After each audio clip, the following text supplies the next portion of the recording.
Good evening, Yay! everybody. Woohoo. I In lost case you everybody can't for a minute. tell, did you? Oh, no. Yeah. Tonight is our show all about the upcoming Bordertown Paracon. And my name's Pam, and this is my co-host, Jess. And then we've got with us Mark and Enzo. So, Hello. yay. We're excited to have everybody here. Yeah, we're missing a few members, but we've got the good portion of the members. Yeah, The best we do. That's right. So, Jess, right. you want to do some housekeeping? Yeah, we just got the tiniest little bit before we dive into the Paracon here. So first of all, we really want to thank all of our new subscribers and followers on Facebook. You guys are awesome. And for you, those of you on Facebook, please just take a moment to like and share. And for everyone on YouTube, remember to give us that thumbs up and hit that bell if you haven't yet, so you can be the first to know when we go live and when we put out new content. You can also find us wherever you get your podcasts if you want to listen in instead of watch live. And we also encourage everyone to hop on the chats, join in the conversation, and stick around until the end for a few rounds of the notebook game, which we will still be playing tonight. I hauled in a whole pile. I'm not even sure how many that, so I'll have to count that out later. That's awesome. I almost bought you a bunch of notebooks on Temu the other day. Oh, Lord. You really want to perpetuate? They were leather bound and about that thick. Ooh, fancy. Leather bound. Yeah. Well, it's from Temu. It's like the lines go up and down or something. Yeah, they might. I don't know. Might not have lines. A little wavy. Little wavy. Cool. Do we want to are we going to do word of the week? Oh, yeah. Let me pull it up. I thought I had it up already. I guess I don't. There it is. Okay. All right. So I thought this one, it's my week to do it. And I thought this was quite appropriate because we're coming into Paracon, and the tagline for Paracon and for our show is "It's all connected." And a lot of people don't know that Fortean, the term Fortean, which means of or relating to or denoting paranormal phenomena. It's basically a halo, a umbrella term for anything weird, off kilter, not normal, strange stuff. A lot of people don't realize it's actually named after a gentleman. It's named after Charles Fort. And Charles Fort is kind of like the I Ching. He's like the guru. He's like our king when it comes to all things weird and high strangeness. He started off, he was born in the late 1800s and lived through the early 1900s. And he spent his life in libraries and pulling newspapers and finding every strange and unusual story he could find and collaborating them into books. And he was just like any of us. At times he doubted himself, and there was times when he threw away entire notebooks and folders full of this information only to start back over again. He's put out several books, most of which you can still get. Passed away in New York City in the very early 30s. But he is still talked about in reverent tones today. Some people thought he was an absolute nutter. Some people thought he was absolutely wonderful. But either way, when we say something is Fortean, we're talking about Charles Fort. So it's kind of cool. He's like, he started all the high strangeness stuff that we all love so much. He made it okay to collect it. So can you imagine what was in the notebooks that he threw away? Oh, who knows? I can't It imagine. makes me sick to think about it. He spent like 5 straight years in London, and he spent nearly every day in the libraries there, just hunting and researching and finding every little scrap of weirdness he could find and compiling it.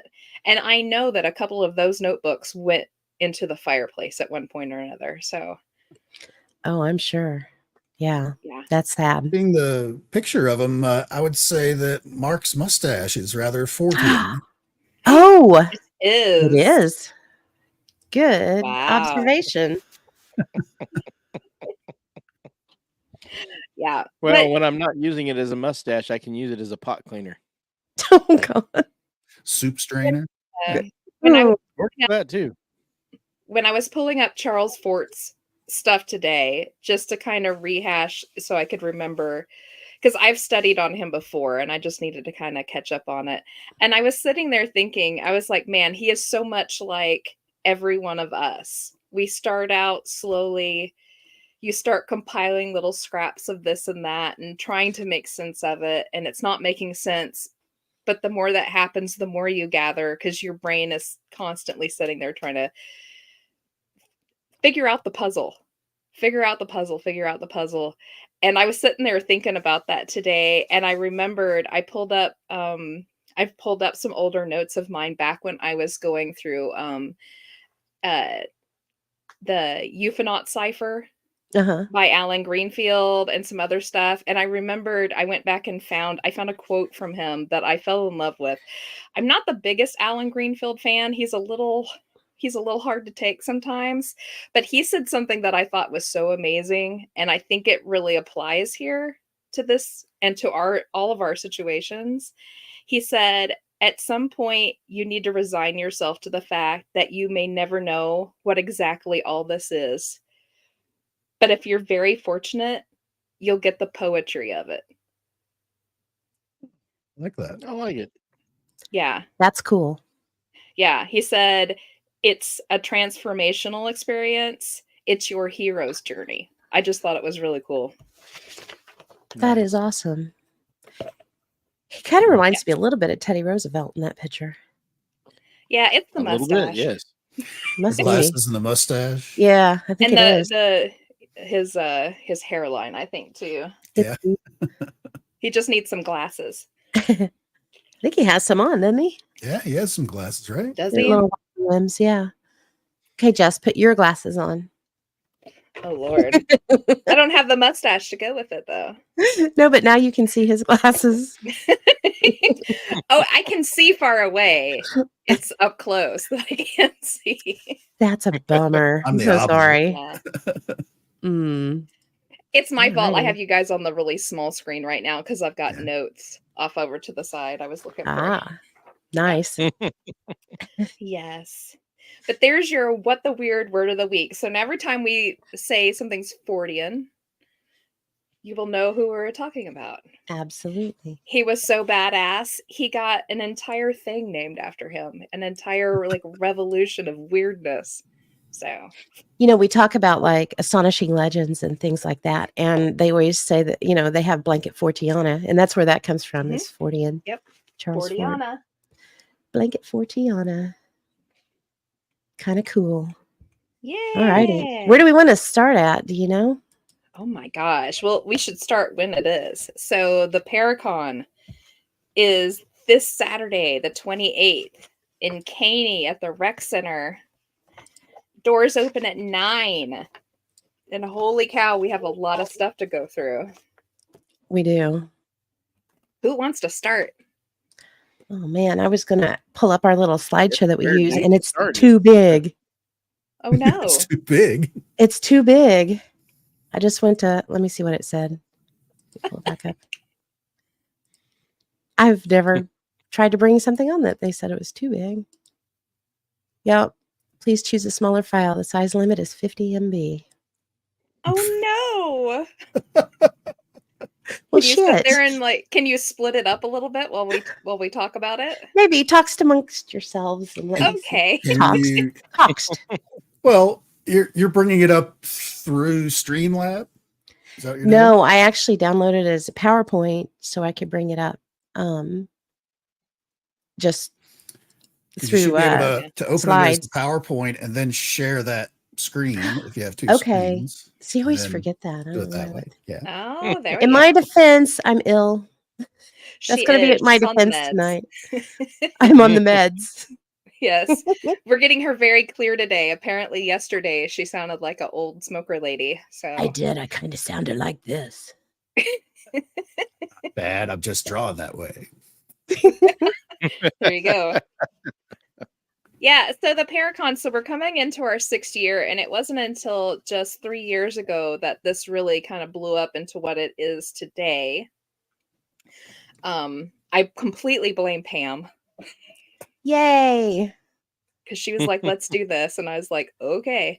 But yeah, so it's basically a 1-day retreat, a networking tool that we wanted for everyone in the 4 states area. We're in Kansas, so everyone in Oklahoma, Missouri, and Arkansas in all sorts of fields. So ghost hunters and teams and Bigfoot hunters and UFO hunters and authors and historians and folklorists and mediums. We wanted to have a way for all of them to get together and just have a day to network and to get to know each other and to make new friends and acquaintances and learn new stories and maybe allow some of these fields to start to combine a little bit.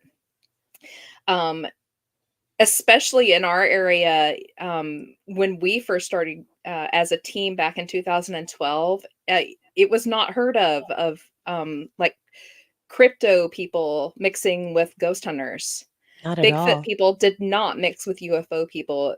In fact, they made fun of each other's groups Or for the got in fights. audacity to believe that stuff. And the Paracon has been a really great way to kind of stomp down those fences and open up some lines of communication. And I'm sounding braggadocious, but it's absolutely true. Because of the Paracon, new podcasts have been made and Mhm. new groups have been formed. I mean, just in our group alone this last summer, we've added someone who's all about UFOs, and we Yep. have added someone from Red Dirt Cryptids. That would not have happened 10 years ago. We would have been like, I don't We would, think so. yeah. We ain't talking to We this probably weirdo. wouldn't have known either one of these guys because I know I reached out to Scott for the first big Paracon, Mhm. and that's how we met him, and that's how we met Brian Terrell was through Scott, and then Yep. Poor Enzo kind of got drug in from another podcast, but Yeah. thanks, Will. Such is my life. Yeah.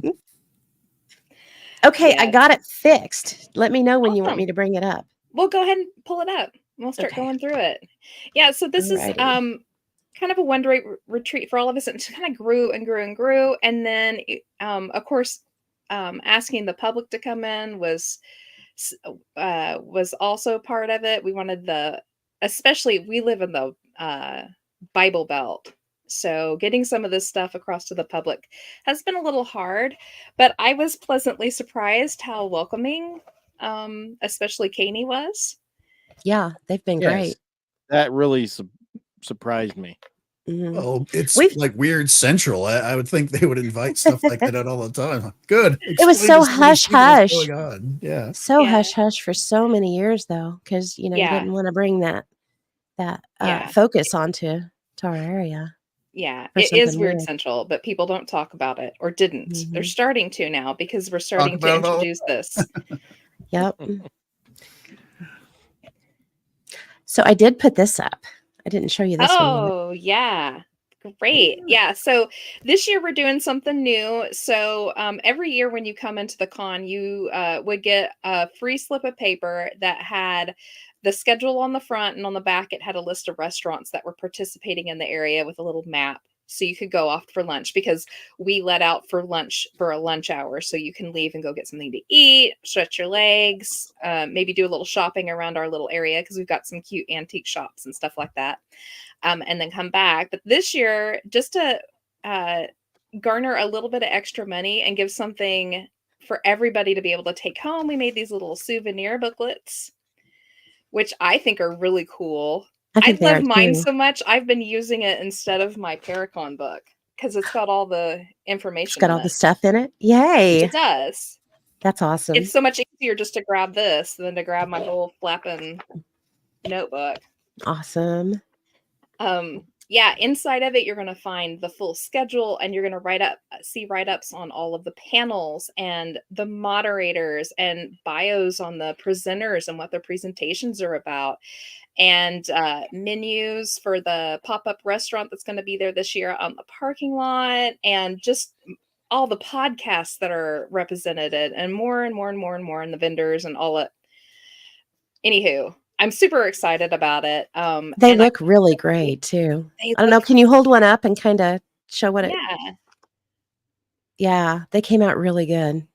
they came out wonderful, and they're only $1. And I tell you, so like all of the proceeds that come from the sales of these and that come from the sales of the merchandise we have available in the concessions, all of that goes straight back into the Paracon, so we can continue to keep it free for everyone that's coming in.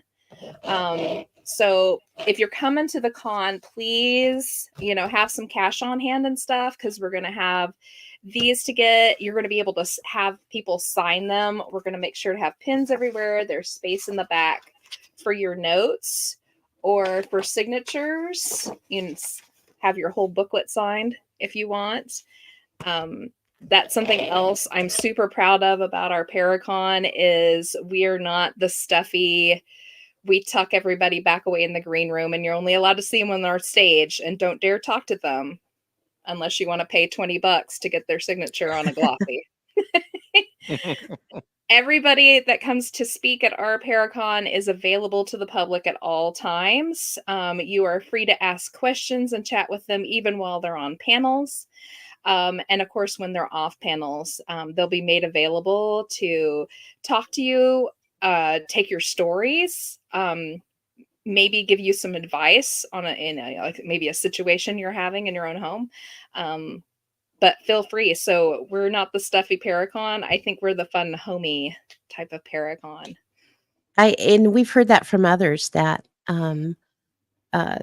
participate in bigger Paracons as well, that they like ours because it is so homey and everyone is so accessible. It's fun and laid back. Mm-hmm. One of my favorite part about going to some of those bigger Paracons is hanging out with all the other attendees and trading stories and listening to what brought them there and all what they're looking to get out of things, all of that. And, maybe criticize the crappy thing that we just walked out of, stuff like that, where you kind of commiserate as guests kind of a thing. But that's my favorite part, is just sitting down and just talking with everybody. I love it. Absolutely. Yes. We've met some really cool people. Yeah. And I also really like the fact that all of our speakers and panelists, they absolutely feel free to go in and watch everyone else's panels and presentations and stuff. They sit there and kind of support them too, and kind of help push the questioning along to help out whoever's speaking at that time to kind of get their point across. So we all just work so well, which was shocking because that 3 years ago was the first time we really went big and had multiple speakers from multiple fields. And we all kind of held our breath, wondering if a fight was going to break out or if someone was going to stomp out We were Matt. prepared. We were prepared. We were. But luckily, there's been some opinions that have been pushed forward, but I don't think it's ever been said meanly or no, nothing's even ever reached like a heated discussion. It's always handled very well. Yes. So here's our schedule for the day. At 9:30, we're going to open the doors at 9, and then at 9:30, Jess will do the intro and the welcome, and then the first panel is going to start at 9:35, and that's going to be the science of ghosts, what they are and where do they come from, and that will be moderated by Adrian Scalf. He's from Fort Smith, Arkansas, and he's with RVPRI. And if you watch me on Amok Paranormal, he is the Adrian from Amok, so you'll recognize his face. And then 11 o'clock, we're going to have Jeff Provine.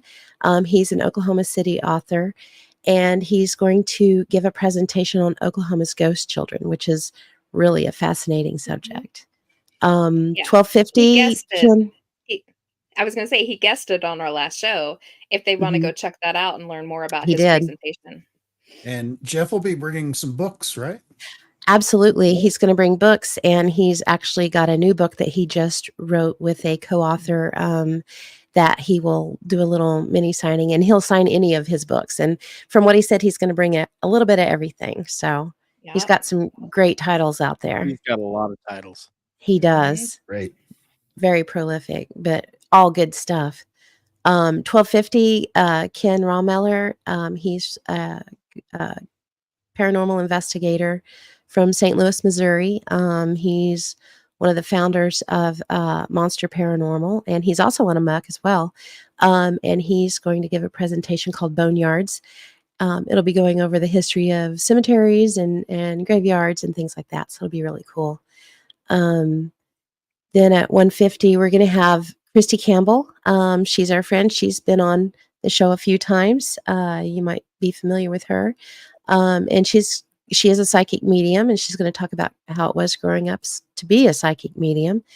And then at 220, she's actually going to do an open room reading, which we're super excited about. Yes. That'll That be should be a fun. good time. Yeah, it'll be neat. 3 o'clock, we're going to have Bigfoot and Cryptids, the forbidden in ancient history to modern times.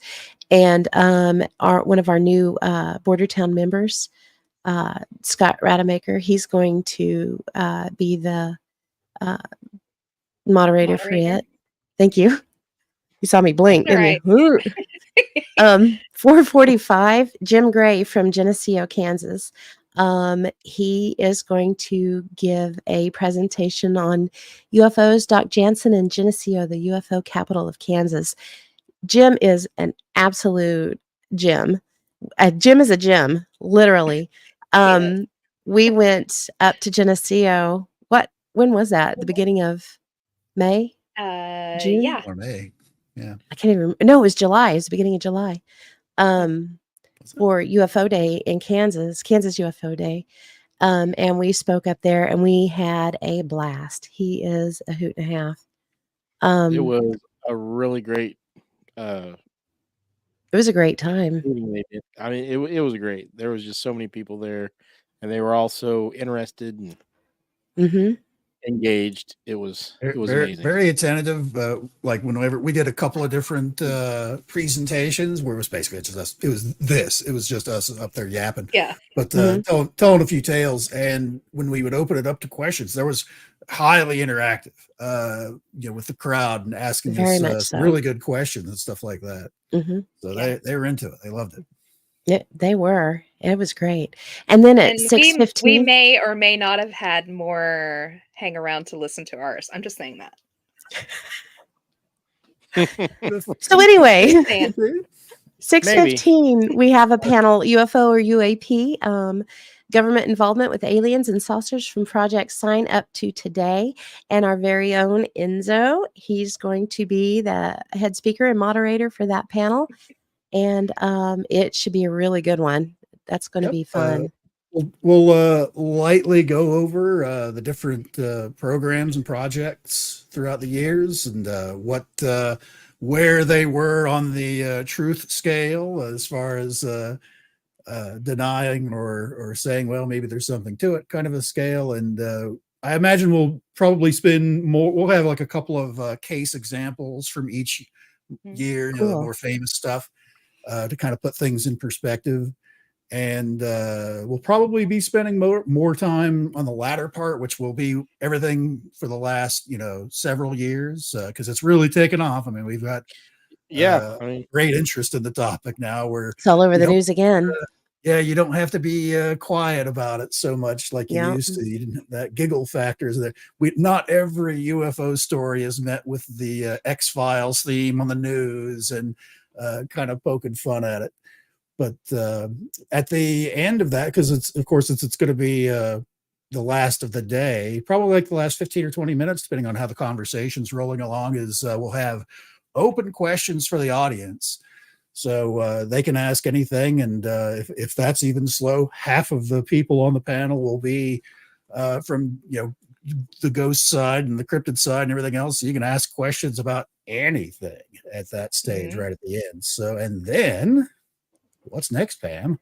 Then at 7:30, we will do our closing and the door prizes and the raffle items will all be announced. And we'll just wrap up the day. I can't wait. Yep. I'm super excited. It's going to be great. I will and say we will have some door prizes throughout the day too. We will. Yeah, Yeah. for sure. So the last, especially 3 years ago, when we kind of really first started off doing, all these big panels and stuff like that, we have kind of kept the topics fairly tame Mhm. for the public, especially who, obviously are not as deep divers as we all are and some of our comrades. um, we've kept it very tame, but this year, I think we're gonna just let it go. We're just gonna go full force. If the public's not understanding, they can always ask questions. But I think it's time to unleash the beast and let it fly. I've always said, like, I wish that the public could understand what they're missing out on, because especially 3 years ago at that first big one, I of course reminded everybody in the morning. I always have like a little group session with all of the speakers and presenters before they go out to the floor. And I reminded them, I was like, now remember, the public is not in the know like we are. They don't know all the theories and the language that we use in our everyday vernacular. So try to tame it down just a little bit so they can kind of understand and follow along with what we're saying. I don't want to alienate the public right off the bat and they go, well, we don't Exactly. even know what they're talking about. And we've done that for the last 2 years. And so I'm hoping now that we've got enough returning public that have come the last couple of years that we can start picking up our game a little bit. So I think this year, rather than pushing everybody down a little bit, I'm going to let them go. But the public is missing out on this. It was one of the funniest things I've ever seen. They would have these panels, and we would do basics. And even some of the panelists were getting just a little bit bored, I feel, with the topic, because we're well past these base items. But they would kind of really get talking about a particular topic, and then we would have to end the panel. And then the talking that would happen in the green room, it was if a secondary panel would Fantastic. pick up. Yep. And I almost wish like the public could see that, although I'm sure they probably wouldn't appreciate it as much as I did. But the interesting things that would come out in the green room afterwards. So I'm hoping it will happen on the floor this year. Yeah, I that's something think. for next year. A backstage pass. Ooh, pay there you go. a small fee for. You You know, have to sign a non-disclosure agreement, of course. You will not discuss what you're discussing outside of that circle. I What think happens in the green the room? podcast that we have going, I think that'll help too, because they get a better taste of the deep dives that we do. And And I there think are a that'll really. lot of the people who have frequented these last Mhm. few years who have I've been seeing in the comments Yep. on the lives and such. So um, I really think they can keep up. I think they can. I think they will be able to. Okay, and then we'll move on into meeting the speakers, moderators, and panelists. All right, And here we go. Here we go. Those that don't know, this is Adrian. And he's from Fort Smith, Arkansas. I may go through some of these fast because we've got a ton of Yeah, go for it. Well, we things. have some time to fill out too. Yeah. I think there's 80 or 85 slides. Woo! Let's do I it. know. Wow. It's a lot.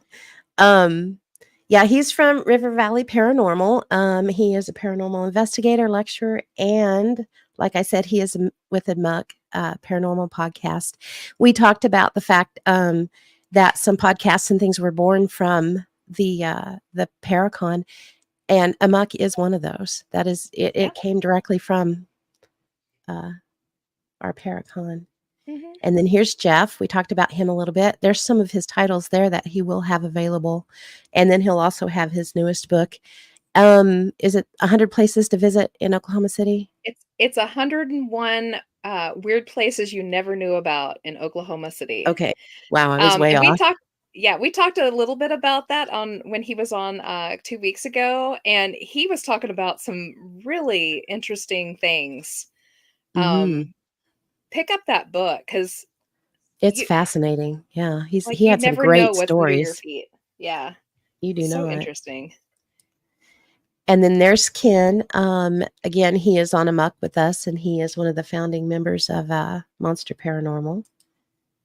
And there's Miss Christie, our psychic medium and energy healer. In addition to the presentation that she's doing and the room reading, she will also be offering services out in the main lobby area. Yeah.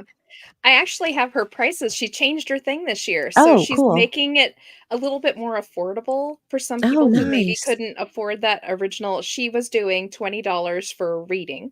Mhm. And she's changed it up. So this time, instead of $20 for a reading, she's going to do $5 a question. So you can come and ask her anything Wow. for $5, and she will read you for that particular question. And then, of course, you can stack up on top of that up to 20. And then the quantum healings will start out at 20 for 10 minutes, 35 for 20, and $50 for 30 minutes. And she's bringing her Nice. table this time so she can do a full quantum healing on you rather than Mhm. just the one sitting there in the chair. She can kind of work over Terrific. all of you. And Pam and I can most certainly tell you that it really helps. It does. She's worked on both of us over the phone. And She worked on me over the phone, and she really helped my Yeah. knee. Mhm. so It's pretty fascinating what she can do. Yeah. She's also giving a gift basket for the raffle this year. So it'll be full of fun witchy type items and knickknacks, she said. She said it'll be super fun. Nice. That's Yeah. exciting. Mhm. All right. And then we have our very own Scott. He could not join us tonight. He's hopefully, maybe he'll be able to later, but he wasn't able to when we started. But again, Scott is going to be leading up the cryptid panel. And and then here's Jim. We love Jim. He's so He is a awesome. character. He just makes me He is smile. amazing. He is You can't. fantastic. When I went hunting for a photo for him to use on his ad, I had the hardest time choosing which one because he takes fabulous pictures. He's one of He's the so most photogenic. photogenic people I've ever met. He just looks like he crept right out of an old Western. Yep. And And he that's what has- he normally dresses as. It's not like it's some Yes. costume or some getup. That's what he him, wears. yeah. He's a true cowboy. Yeah. And he has the best laugh ever. I know you guys will hear it and you'll see exactly what I mean. Yeah. You can't help but smile. And his presentation is going to be awesome. He's got old reel-to-reel that we're most likely going to get to hear. I of cannot people wait to hear those. Yeah, from the 50s and the 60s, giving their firsthand accounts of UFO experiences. They're fabulous and fun and scratchy, and you're going to love They it. are so good. We got to Yeah. hear a lot of it when we were in Wamego. And they've transferred it over to digital from reel to reel, but it kept all that original. I don't know if you would call it patina on Yeah. audio, but Yeah, audio. you- Crackle and hiss. Yeah. it's Yep. so good. So good. All right. And then we have our very own Enzo. Yay. Yay. Woo! Woo. Mr. Big Bucks there. That's it. Wish I still had all. Right? Right. Watch it disappear. No paranormal required. Then we've got Jess. Yay, me. Yeah, right. And there's me. I bet she won't be Woohoo. smiling by the end of the day like that. Yeah, I we may be will a little be. strained. We're a little tired, but it'll be a big smile. Have you seen the ads for the new Smile 2 movie? We'll all be looking like that at the end of it. Ugh. There's Mark and Mike. He's a member. He's been on, I think, once with us. Just once, yeah. Yeah, he's awesome. You'll get to meet him if you come to the Paracon. He's a great guy. And then Jennifer. And then we have Miss Tina. Tina is actually Adrian's wife. She's coming up with him from Fort Smith. And she's with River Valley Paranormal. She's a paranormal investigator with them. I'm looking at I'm trying to figure out why that covered itself up there. And then we've got Shaw. Shaw is another member of Amok. She also has her very own podcast called Exploring the Paranormal Perspective. And she's in her 3rd season now, and she's got some really good episodes out. So definitely give her a listen. She's got some great stuff. And then Debbie Thorson, she is part of Geeks, which Shauna is too. They're based out of Bartlesville. She's a paranormal investigator and researcher. And I just got to hang out with her not too long ago. We all went to Missouri State Pen through She's a a nice month. lady. Debbie is. She's super nice. Mm-hmm. I think Pam and I might have scared her with our singing, though. I know. I'm not sure she'll ever ride with me again. Actually, I'm riding with I'm her. I take that back. I am riding with her to Arkansas. And then we've got Jason Alexander, also known as the Ghost Dad. He's a paranormal investigator and researcher and podcaster based out of Bartlesville. He's always great to have on panels. He's always got lots of opinions to share. Lots of good And info. I'd like to give him his kudos. I was talking about this, and I can't remember what we were. I think it was on one of the podcasts or something. But he really kind of gave us our start, or maybe it was at the last meeting. We were talking about that back in 2012 when we were still just barely moving along, not knowing what we were going to do. At the time, he was in charge of Bartlesville's paranormal team. He was the head of it, and he would invite us along to go on some of their stuff down to Pahuska and down in Bartlesville and stuff like that. And he gave us the boot to get us out the door. He did. That team is no longer together, but he's still going strong online and stuff. So we always welcome him back every year. And he knew Shauna before we knew Shauna, and he was like, "Hey, you really need to get with these guys. You know what they have going on is really good." And so, he asked her a couple of times, "Have you got a hold of him yet?" And when she said no, he's like, "I'm telling you, you need to." And she finally did. And it's been really good. It's been really good collaboration. And then we got Phil. Phil is the other half of What If Tomorrow with Mark. They've got a great thing. Plus, he's also got the Night Acres podcast. Mark, do you want to talk a little bit about what the What If Tomorrow podcast is? What If Tomorrow started out basically kind of just everything that we found interesting. Eventually, we had to split it up. We were talking about what would happen if we had a tornado or a volcano or whatever. And then we would talk about preparedness. And then we would talk about Atlantis or what have you. And so then we decided to split it with On the Fringe, where we talk about all the fringy fun things. And then the more serious stuff we talk about on What If Tomorrow. But mostly we talk about preparedness and, news and stuff and how it might affect you. It's pretty good, though. I encourage everybody to go give it a listen. And then we've got Robert Prevost. He's out of Pocahontas, Arkansas. So he's way over in eastern Arkansas. We've had him on Bordertown Strange, and he's been on Amok as well. He wrote Monstrous Arkansas, and he will be bringing copies of it to sign and sell. He also recently started Monstrous podcast as well. Really great guy. He's really knowledgeable. He's a nice guy. He is. Really nice guy. He's also donated one of his Monstrous Arkansas books signed for one of the raffles. So you can come and win one of his books. Yeah. It's nice. It's got some really good stuff in it too. And then we've got Jason Roberts. Jason is with Road Trip Paranormal. They're based out of Wichita. And we've had him, I don't know, we haven't had him on Strange, have we? He's been on Amok a couple of times. Yeah. He's really knowledgeable. He's got some great info, great evidence that he's pulled in on the podcast with us. Yes. He's also in charge of the Kansas Bigfoot organization. He is. Yep. And then we've got his partner in crime, Jake Frisbee. He's a paranormal investigator, and I think he's going to be setting in on some panels as well. Yep. And then there's their whole group. I can't. Is everybody coming? I can't remember. All but one. Three of them, I believe, two or three of them will be heading up their team table. I Nice. believe they have a little bit of merch to sell too. So you can check in on the Wichita side of things and chit chat with them about all the craziness that goes on up there because there's a lot. Stacy said, I see a pattern. Everyone's a really great guy or gal. They are. We wouldn't ask him to be part They of are. I mean, Yeah. it.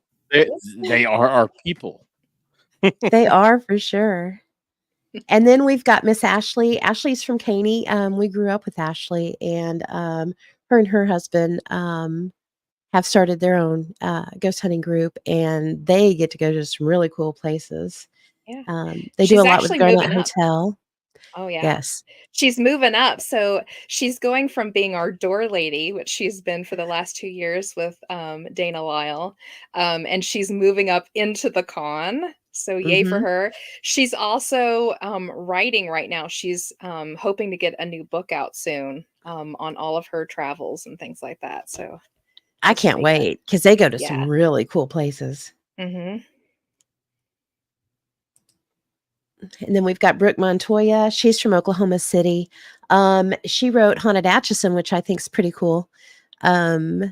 And the picture that you see on there, that's actually the McIntyre Villa, which we've been to before. Fantastic place. If you ever get a chance to go, highly, highly recommend it. That was Enzo's first ghost hunting experience. And we warned him, Never saw that. hey, this one Yeah, I'm spoiled you jealous. I haven't because got to go yet. there was stuff happening constantly, and we're like, okay, just heads up, they're Just not all like so this. there was so much that we started ignoring things later because the footsteps up and down the stairs. Yeah, heard it, done that. Okay, we need to look at that. hmm Let's look at Yeah. this. Let's look at something else. I like that. Karen's in here. She said, and Enzo did great there. Yeah, you did. Thank you. Yeah, I learned a lot from everybody up there. It was mostly like an educational thing for me. It's the first time It really was. You got to like that, see but, how different people Investigate. investigate. it was really that was actually my favorite part was some groups are just really loud and they're talking back and forth and all that, and other groups were super quiet. They had all the lights off and they're just whispering to each other, and stuff like that. I was Yeah. like, wow, this is very, very different. Mm-hmm. hmm And then this is our VPRI this is Adrian and Tina's team out of Fort Smith, Arkansas. And then we've got Lisa Livingston Martin. We're excited to have her back. She's part of Paranormal Science Lab and part of Dark Ozarks out of Joplin. And I think in Paranormal Science Lab based out of Carthage, if I remember correctly. Out of Carthage. They run the Kendrick House. Mhm. That's a house you can actually pay to go investigate. Sometimes with Lisa, even Lisa sometimes takes those tours on herself and will lead you on a full night investigation. So Wow. check that out. Carthage, Missouri. Haunts. It's about 10 miles east of Joplin, so it's not that far away. It is super interesting place. It's an original Civil War home. And they've kept it as close as can be. It's really an incredible place. I know, Jess, you went there with Mike, and I did. Mark and I haven't got to go yet, so hopefully one of these days we can get the whole team together and head over there. It's the first time I've witnessed an actual orb in front of me. With literally the size of a volleyball. I could see with my own eyes, and I watched it travel in front of me and go around a corner and then disappear. It was one of the most amazing things I've ever seen. That's so cool. Nice. And then there's Alex Martin. He's actually Lisa's son. And he partnered up with her on Dark Ozarks podcast. And we didn't mention that, but they have their podcast every Wednesday night. I believe it's at 7, isn't it? Yep. Same on time their ours Facebook channel. Yeah. Mm-hmm. And then he's part of Paranormal Science Lab as well. And this is the first year Alex will be here with us. Lisa's been before. Yeah. And then we have Coleman Ashley. He is with Red Dirt Cryptid out of I don't know, where is Coleman out of? I'm I'm not not exactly sure. sure. That's why it says Just Oklahoma. Oklahoma? But well, there's a secondary thing to that. So whenever I have someone who's a little more upper crust, like authors and things like that, who may not want their home given Leave it vague. away, I Gotcha. leave it vague. Coleman, while very young, is actually a filmmaker. Mhm. He's created some films and things like that. He's pretty big on YouTube and everything too. So, That's um, awesome. yeah, if you go to his ad on our Facebook page, you can kind of see the links to some of those, and you can go watch some of the stuff that he's done. So, he should be Very really cool. interesting to chit chat with. And him and his wife have their own ghost hunting team they just started too. So, Oh, nice. yeah. And then we've got Eric Schrader. He's not too far from where you are, Enzo, and I guess where Scott is too. He's another field investigator for Red Dirt Cryptid. Really nice Yep. guy. He's been to Bordertown Presents before. Yep. And then we've got Doc McLumphy. He is from Tulsa, and he's with Ghost Hunters of South Tulsa, or the acronym GHOST. And he brings Christy up with him too, so we appreciate him. Double duty for that. And then we've got Clint Hancock. He's from Stillwater. I can't remember. He's got OPIS. Opus. Yeah, Opus. And what does he still have another one, or is it just Opus? It's just OPIS. He did have a podcast for a short while, but I think that's kind of fallen to the wayside. Gotcha. And this will be like his third year to come up. Yeah. It'll be second. He missed last year because Oh, he of did, COVID. didn't he? That's right. He had COVID forgot. last year, I believe. Yeah. But he's bringing his sister with him, who is a famous astrologist out of New Orleans. She's actually just happens to be in the area on vacation for the first time in a while. And he told her that he was going to have to be gone for a few days because he had Paracon. And she was like, "Can I tag along?" So she's actually our third reader this year. We'll have Christy and we'll have Rachel Patton, who's doing our tarot for us because Lindsay's can't be here this year. And then we will have her as a full astrologer. So yeah, you'll see her here in a little bit. We have a slide for her too. And Mike and Leah, can you tell them a little bit about them, Jess? Yeah, so Mike and Leah, I actually got to know them through Ashley and Craig. They are friends of theirs. That's how they found out about us. Ashley and Craig were like, "Hey, you need to come to the Paracon." It's just the two of them, their own little team, L&M Paranormal, out of Abilene, Kansas, and they kind of take a Christian point of view on their hunts.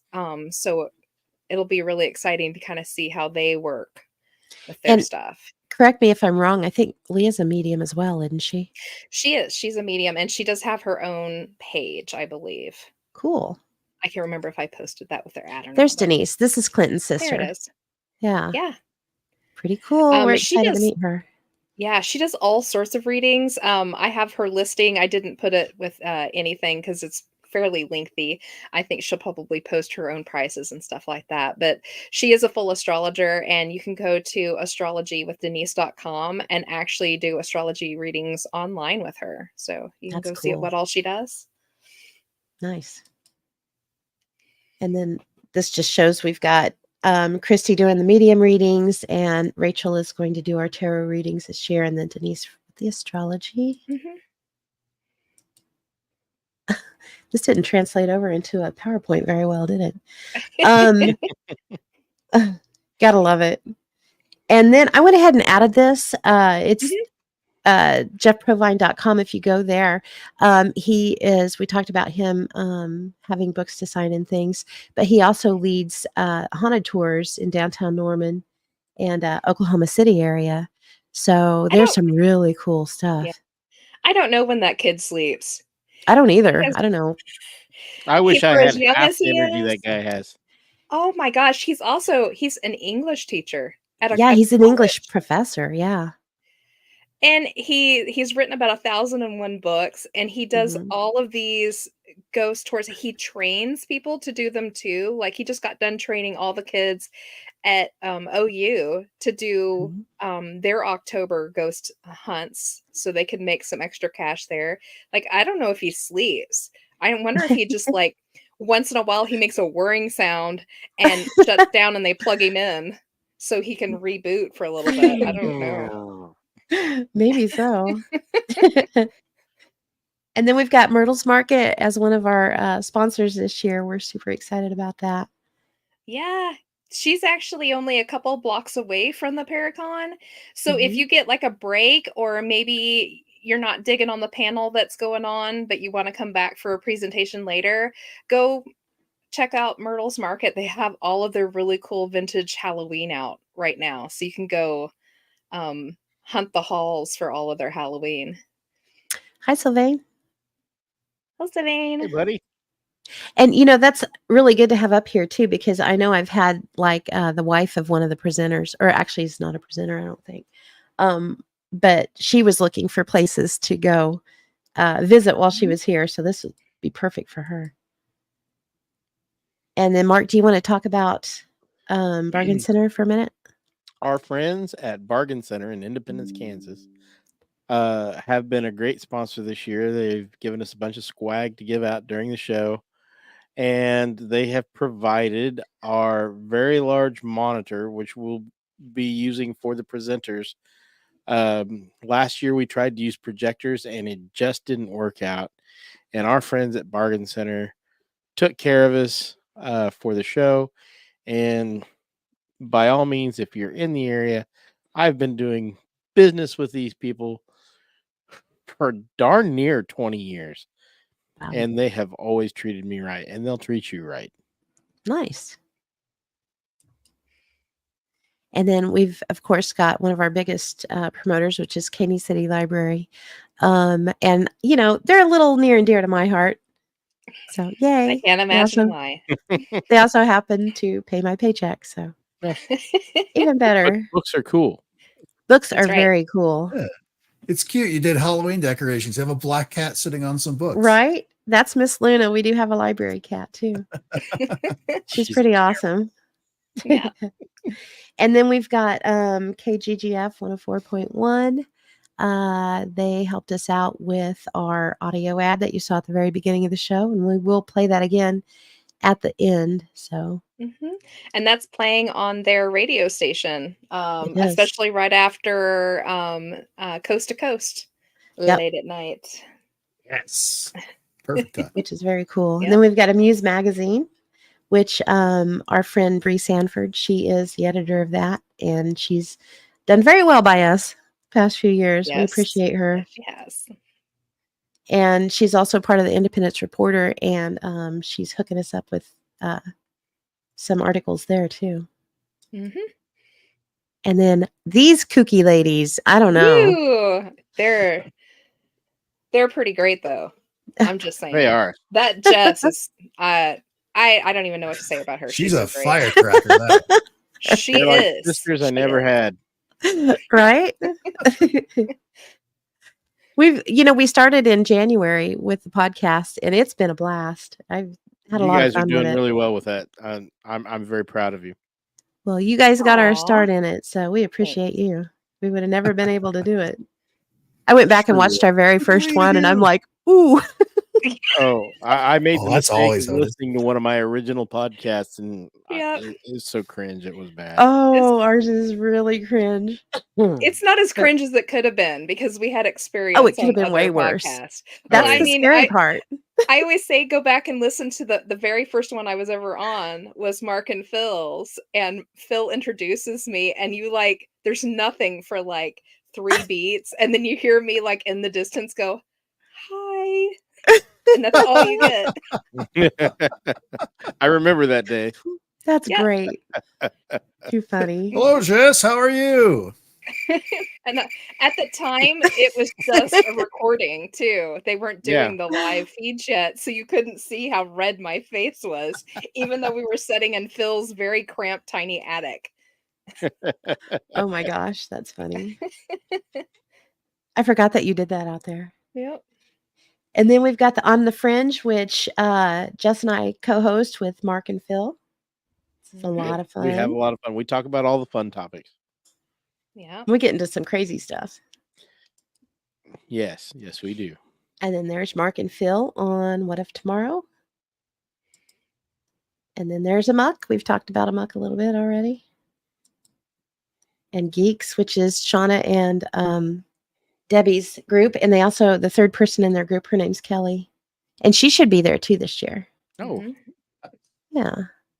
Then we've got Red Dirt Cryptid Investigations, which we kind of like those guys. I guess they're okay. yeah. They're all right. They're all right.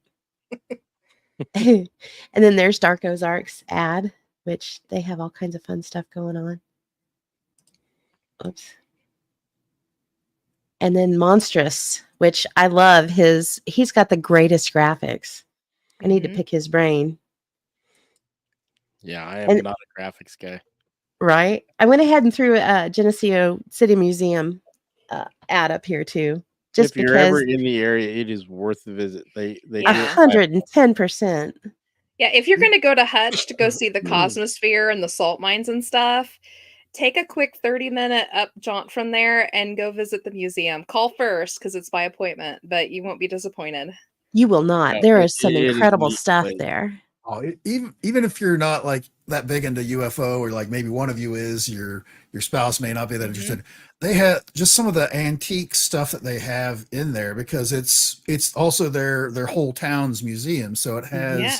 like their first yearbook, and they've got this huge. It was the first AT&T operator switchboard thing, the kind So like you see in the cool. TV where you had to unplug one Mhm. line and plug in the other, that kind of thing. And I think it was only for like 30 lines or something like that. Yeah, or it was something. Yep. really not very big. Yeah, Yep. but Neat. it was just, there's so much history there that you could walk Mhm. through and see all of it. Mhm.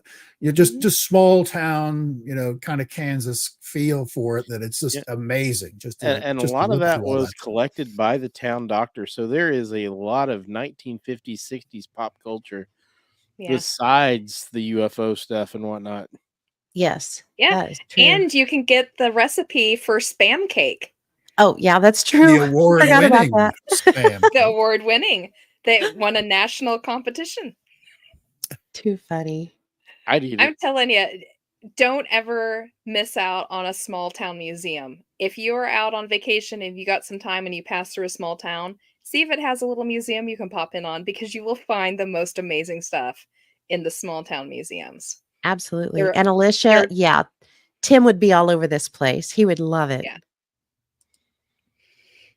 And we might mention too, the new Kansas.com magazine actually is featuring Geneseo City Museum right now. And they have one of the best covers I've ever seen in my life. That's I want to get amazing. it. Yeah, it was pretty cool.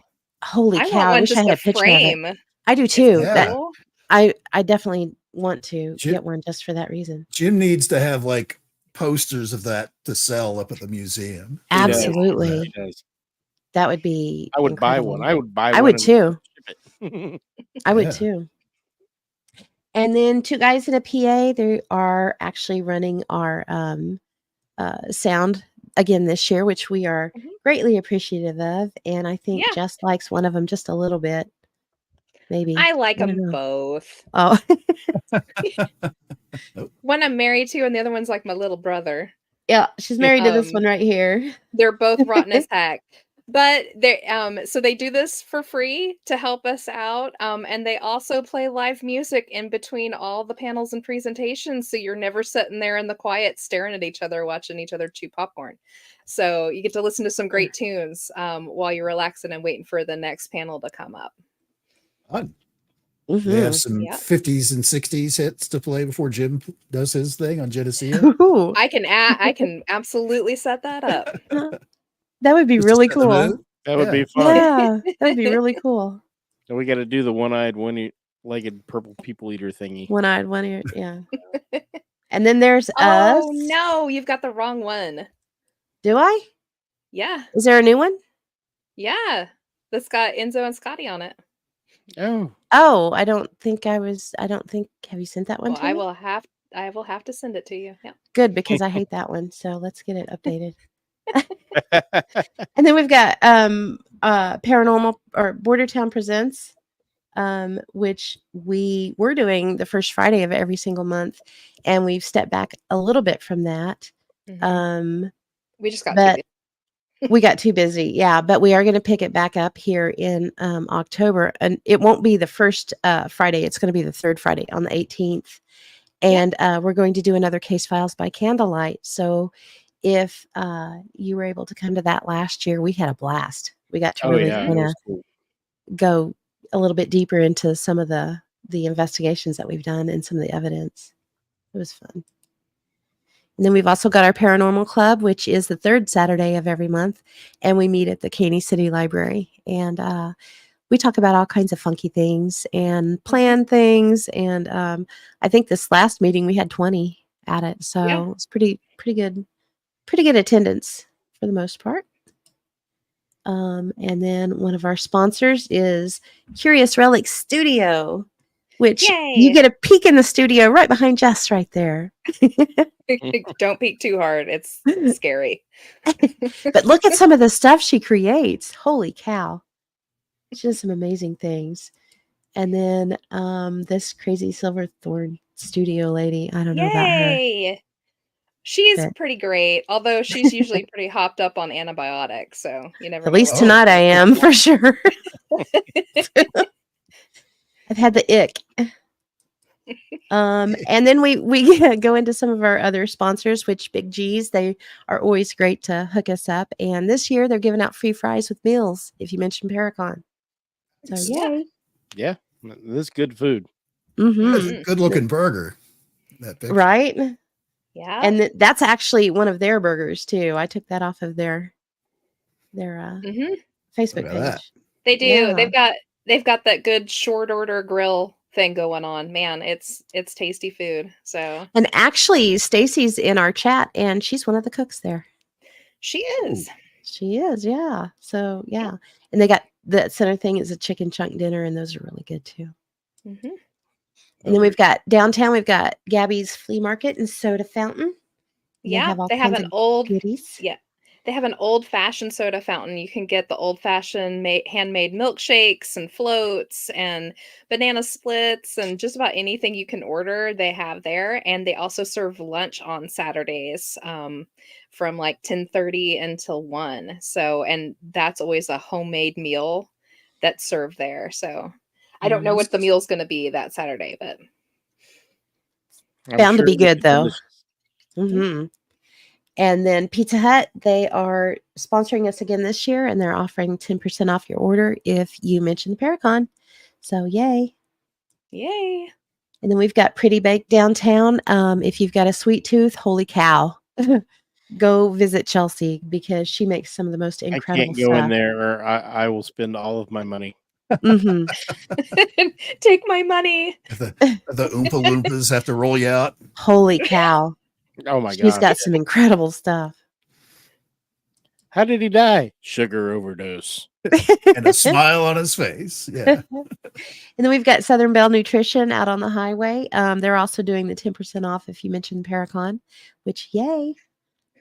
Stacy said I won't be coming at Big G's on Saturday though. Gotta be somewhere else that day.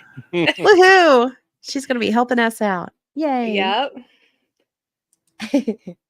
And we've got Sonic. It's always a great sponsor. Sonic gives us all the water that we need for our speakers. They keep us all hydrated, so we're not looking all shriveled up and gross by the end of the day. All the water in the green room comes from Sonic. Very important. Thank you very much. And then we go into our raffles, which everyone that comes through the door, you get one free ticket when you enter, and you can put it on any door prize or any raffle item that you want. And then we will go ahead and sell the regular tickets. You can buy them $1 a piece, or you can get 6 tickets for $5. Mm-hmm. And like we said before, winners will be now announced at 7:30 at the end of the day. And the catch is you have to be present to win. So that's right. Gotta wait for me to stop talking at the end of the show. And now, Jess, do you want to talk about some of these about the kits? Sure. So a few years back we started doing we actually did just one kit. We did a ghost hunting bag with a few items in it. And it was so popular. Every year we added and a little bit more and a little bit more. This is the UFO hunting kit. And our whole team kind of curates it. And we also pull in ideas from other teams and stuff. What would you want in your bag? And in this one, you're going to get a ghost hunting, or no, excuse me, a ghost hunting. A UFO hunter's Confusing. book, kind of like a little how-to, a logging journal, so you can kind of log down what it is you're looking at or what you're finding. Binoculars, a laser, of course, so you can signal. A hat, a tactical flashlight, so you make your way around at night through the pasture lands. Bug spray, That's and important. Enzo has added I'm going to let you talk about it. There you go. Added a planosphere, which allows you to, it has a dial on the inside and a dial on the outside. You set your local time and the date, and that will be your view of the stars. Like So in cool. this case, looking to the north, and then you flip it over and you can see what your view would be to the south. So you'll be able to identify what stars you're looking at, so you can put it all in perspective to tell if it's a planet, if it's something else. It may not necessarily be a UFO. Very cool. Very, very cool. Yeah, and it also comes with a flask, because I found these fantastic like outdoors flasks, and I thought, everybody needs a little nippy after you've had your first alien contact, right? I thought that was like more of a reflection on me and my ability to drink copious amounts of whiskey. But That too. And you do a fine job, sir. Yes. And also this year, usually we put them into like outdoorsy backpacks. This year I found these great, these fantastic tactical bags. So each one of the big 3 kits will come in a tactical bag, and this one has a green one. Very cool. Yeah. And then we've got And here's our Bigfoot hunting kit. Comes with kind of the same kind of stuff. This one, of course, has its tactical bag. It comes with a book on Bigfoot and a log book, so you can jot down all your findings. It comes with a tree knocker, which was suggested by Bigfoot Cryptids. It's one of the things that they use to talk with Bigfoot, apparently. Tactical flashlight, bug spray, binoculars, and Scott, it's not in the picture, but Scott has added a voice recorder. very cool. Hat, and yeah, I think that's everything in that bag. This one is actually our most popular. This one has a flask as well, doesn't it? Yes. Yes, it has a flask in it. Nice. This one last year, I think, garnered like 80 tickets. Yeah, wow. it was very popular. Yeah, it was very Yes. popular. Yeah, and this is our ghost hunting kit, and this is what we originated with. We've added a little bit to it over the years. You get a Haunted America book and a paranormal log book. You get a K2 meter and dowsing rods. You get a laser grid, a hat, tactical flashlight, and a flask, and a bundle of sage, along with a tactical bag. Very Yeah, cool. and all of those actually come with like a fun little keychain on your bag. This one I was really fond of. I found a fully working Magic 8 ball. That's So, awesome. yeah, Too I thought that fun. was fun. This is new for this year. We've never done one of these sets before, and we actually had Lindsay Miles, who's our usual tarot reader, kind of curate this set for us, what all should be included with it. It will come with the Tarot Companion, which will really help you learn how to work the cards and how to read the cards. It comes with specialty card holders, so you can kind of set out your reads in the particular formats that you're supposed to. Of course, a set of cards with a bag holder and some candles to go with that, and of course some sage. And your tablecloth, which also has particular layouts for different types of sets, and you'll learn about that in your book if you win it. Yay. Yay!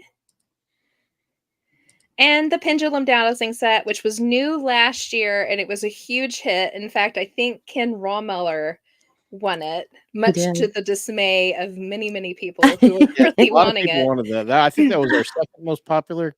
Yeah, it was. Um, it was getting pretty close to the Yeah. Bigfoot one. Mhm. Yeah, in this one, so you're gonna get a carrying bag too. You're gonna get the beginner's guide to pendulum dowsing, which was recommended to us last year by Christy Campbell, who also does dowsings. A notebook and pen to kind of write down your findings. A dowsing stone, of course, with its bag, 2 dowsing boards, a colored candle set, which is kind of in that magical realm. You'll find that there's different uses for all those different colored candles. Bundle of sage, and of course the tablecloth for you to work I don't know on. if you can really see that pendulum down there, but y'all, that thing is Yeah. so cool. When I got it, I It's was very like, man, pretty. this is hard to give up. Yeah. And we will have actual pendulums for sale this year. So we're going to Yeah. have a small little area for some merchandise. So if you don't win this one, you can always buy your own stone. Okay, and this one was curated by me. I kind of actually I lucked into this gigantic Ouija board fleece blanket, and it's gorgeous. I told Pam I almost kept it for myself. I was like, I kind of want to keep it. But my loss is your gain. So, along with this fantastic comfy fleece blanket, I added in a giant book of true hauntings, some coffee from Death Wish. They have a fantastic line, and some tea for those who are maybe not coffee drinkers, a thermal mug and a regular coffee mug, along with a scented candle. So you can kind of have one of those fantastic rainy fall days where you can just snuggle up with your scary book and your hot beverage, and cuddle up and get scared. So I think this is my favorite out of the sets, honestly. I think it's pretty cool. Yeah, it's I love it. awesome. I like It's just a little kinda looking at personal. the I region. like Yeah. yeah. All right. So this was put together by Brian Terrell. Unfortunately, he could not be with us this year. He was supposed to be, and then some stuff happened and he had to be elsewhere. And I kind of needled at him a little bit, and I think I went a little too far because he brought us back this. I think he He felt really hooked horrible. us up. So in this, that he put this completely together himself. So yay, Brian, we appreciate you so much. In We love this Brian. is He's awesome. yeah. He included a signed copy of his Oklahoma Cryptozoology 101 book. It's completely signed by him. A couple of Bigfoot metal signs and some smaller plaque style Bigfoot pieces, pins and stickers and badges and a hat and a pin. And I think there's even some glow sticks in there to take Yeah. out with you in the field if you need. This will be available as the Bigfoot Enthusiast Pack. So that's a really yay. good one. The signed book Yeah. alone is Right? its It own is, little treasure, but then you yeah. get all that other good stuff with it. Yeah. What are those retail Yeah, for? Like $19.95 or something? The book? Yeah. Yeah. See, yeah. You can get it directly from him, but most of it you get on Amazon. And I believe it's around $20 or something. Speaking of that, he gave us 2 copies of that book. This one is tucked in with this particular pack. But right now, if you get up onto Facebook, you're going to find a like and share. If you like and share the post with this book on it, you will be put in to actually win that secondary signed copy. And you do not have to be at the Paracon when we announce it to win. If you are not available to be there, I will contact you and we will figure out how to get your book to you. So if you would like a free copy of his signed book, get up onto Facebook and like and share that particular one on the SEK Bordertown Paranormal page. Yep. This is fun. Yeah, this one was kind of Pam's situation. So she had a couple of games and some puzzles and things that were kind of themed paranormal, but didn't quite know what to do with them. So we kind of put them all together, and I added in an alien card deck and tons of candy and popcorn and other goodies all tucked down in, so someone can win an entire haunted game night, which I think is actually pretty fun. That does It actually is. sound fun. And the book, the Ghost Keeper's Journal, I actually had that, but I hadn't really looked through it. And then Jess was like, "This is like a game." It's a I had no game. idea. So yeah, so what you do is you sit down with your family or whoever's playing the game with you, and it walks you through a mystery that has to be solved. And every page there's something new and fantastic happening and creepy. And you've got to work through the puzzles to win the game. And That's then in the cool. middle there, the noises in the dark is kind of a fun one. It's actually you play it in the dark, and you feel on the cards for what it's going to be, and then you have to make the noise that would get the people around you to figure out what you felt on the card. So it's all completely in the pitch black. So Very cool. spooky. I Yeah. like it. And then in the tin on the far side is a really large haunted puzzle that you can put together. And of course, the alien card deck there, so you can play any game you want there. And then, of course, the basket just full of all sorts of fun candies and popcorn. And it comes in a little, well, not a little, it's actually a big decorative popcorn bowl that says bones all over it. So Ooh, should be fun. nice. Yeah. Karen said, "Man, those are some cool prizes. I so wish I could attend." We wish you could too. Darn Yep. it. Okay, that was the all of our raffles and door prizes and things. And something that we're really excited about this year is Can Coffee and Donuts in Caney. They are going to actually do a pop-up shop in the morning, and we're thrilled because they have the specialty coffees and things, plus they have daylight donuts. So That's woohoo. Yeah. So when you come in this time in the morning, don't worry about grabbing breakfast before you come in. You can come in and grab yourself a coffee and some donuts and sit down and have some breakfast while you're listening to the opening panels. Yep. Pretty exciting. I'm excited. Yep. And this is something else that's new this year. That was one of the big requests that we had was more food, basically. And Jess talked to Emerald City Foods out of Toronto, Kansas, and they agreed to come do a pop-up cafe, and it'll be outside of the venue, kind of on the lawn. But they're doing po' boys, and they'll have drinks and sides, and they Mhm. look really good, and their Yeah. prices are really, really reasonable. Really reasonable. Really, really nice people. So I'm excited. I'm Food excited looks to have them. delicious. I may order some Yeah. just to try it. Yeah. Yeah. So like if you don't want to leave the Paracon this year to go and get a full lunch, you can just pop right outside, grab yourself a lunch and come back in and spend more times chatting with the panelists and the speakers. And looking at all the vendors. Uh-huh. Rick, I'm glad you said that. He just said, "Did y'all get Jackie's and mine basket?" They Oh, yeah. actually were nice enough to curate a basket for us. And I saw a picture of it. There's some really neat stuff in there. So Mhm. we did, and I apologize that we skipped over top of that. I don't have a picture of it. We need to get it in here though, Yeah. as soon as we In get one. fact, before we finish off on the raffles, I should say, so Christy is still going to have, of course, I mentioned her witchy basket earlier. She is also still giving away the 2 free readings like she always does every year. So yay. And she will actually be giving away free readings at her table. Nice. Yeah. And then Rachel Patton, the very nice lady from Independence who is filling in as our tarot reader this year, has gifted us one large tarot reading.